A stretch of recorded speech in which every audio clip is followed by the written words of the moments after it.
மதுரை மாவட்டம் உசிலம்பட்டி அருகே தனியார் கல்குவாரியின் உரிமத்தை ரத்து செய்ய கோரிய பொதுமக்கள் கருப்பு கொடி ஏந்தி கண்டன ஆர்ப்பாட்டத்தில் ஈடுபட்டு வருகின்றனர். கூடுதல் தகவல்களோடு இணைப்பில் இருக்கிறார் எமது செய்தியாளர் வீரசேகர். தற்பொழுது எதிர்ப்பு தெரிவித்து போராட்டத்தில் ஈடுபட்டிருக்கக்கூடிய மக்கள் முன்வைக்கக்கூடிய கோரிக்கைகள் உள்ளிட்ட விவரங்கள் என்னவாக இருக்கின்றன? பதிவு பண்ணுங்க. வணக்கம் பிரிதா.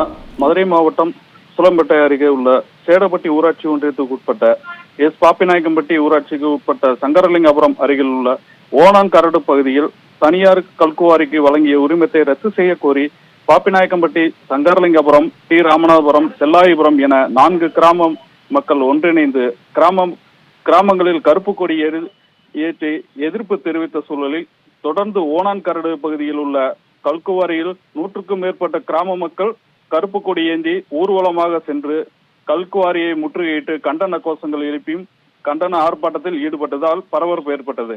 இந்நிலையில் இந்த கல்குவாரி கடந்த 5 ஆண்டுகளுக்கு முன்பு செயல்பட்டு வந்த நிலையில் பொதுமக்கள் எதிர்ப்பு தெரிவித்ததுடன் நிறுத்தப்பட்டதாக கூறப்படுகிறது. இந்நிலையில் மீண்டும் ஆந்திராவை சேர்ந்த விஜயலட்சுமி என்ற வேறொரு தனியார் நிறுவனத்திற்கு கடந்த மாதம் கல்குவாரி உரிமம் வழங்கியதாக கூறப்படுகிறது. இதனை அடுத்து அதிகாரிகளுக்கு பலமுறை மனு அளித்தும் எந்த ஒரு நடவடிக்கை எடுக்கப்படாத நிலையில் இன்று கல்குவாரியை முற்றுகையிட்டு போராட்டத்தில் ஈடுபட்டனர். இதனால் எழுமலை காவல் ஆய்வாளர் இளவரசு தலைமையில் 30க்கும் மேற்பட்ட போலீசார் பாதுகாப்பு பணியில் ஈடுபட்டனர். இந்த கல்குவாரி உரிமம் வழங்க இந்த மலையை சார்ந்த நீர்நிலைகள், ஓடைகள், 7க்கும் மேற்பட்ட கண்மாய்கள், நீர்நிலைகள், பறவைகள், பட்டுப்பூச்சிகள், ஊர்வனங்கள், கல்வெட்டு மற்றும் தொல்லியல் எச்சங்கள் பாதிக்கப்படுவதாக கூறப்படுகின்றன.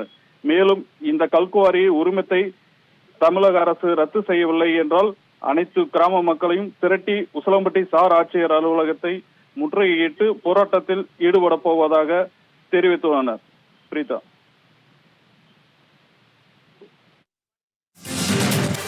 பல தகவல்களை வழங்கியமைக்கு நன்றி வீரசேகர்.